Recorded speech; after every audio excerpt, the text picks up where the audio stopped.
গরিব বৃদ্ধার এক মুঠো খাবারের গল্প। ঘটনা, রাসূলুল্লাহ সাল্লাল্লাহু আলাইহি ওয়াসাল্লামের যুগে এক গরিব বৃদ্ধা ছিলেন। তার নিজের খাবার ঠিকমতো জুটত না, তবুও তিনি আল্লাহর ওপর অগাধ ভরসা রাখতেন।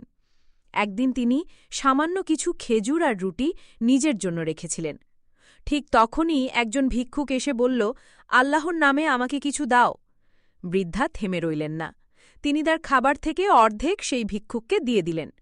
কিছুক্ষণ পর আরেকজন ক্ষুধার্ত এসে গেল। এবারও তিনি কিছু দিয়ে দিলেন। এভাবে নিজের সবটুকু দিয়ে ফেললেন। রাতের বেলা তিনি দোয়া করলেন, হে আল্লাহ, আমি আপনার সন্তুষ্টির জন্য সব কিছু বিলিয়ে দিলাম। আপনি যেন আমাকে দুনিয়া ও আখিরাতে অপমান না করেন। রাতে তিনি স্বপ্নে দেখলেন, জান্নাতে তার জন্য অনেক জান্নাতি খাবার তৈরি করা হয়েছে। জিব্রাইল আলাইহিসসালাম বললেন, এই খাবার তোমার ওই এক মুঠো খাবারের বিনিময়ে আল্লাহ বানিয়ে রেখেছেন। সুবহানাল্লাহ। উপদেশ, তোমরা যা কিছু আল্লাহর রাস্তায় ব্যয় করো তা তিনি বহুগুণে ফিরিয়ে দেন।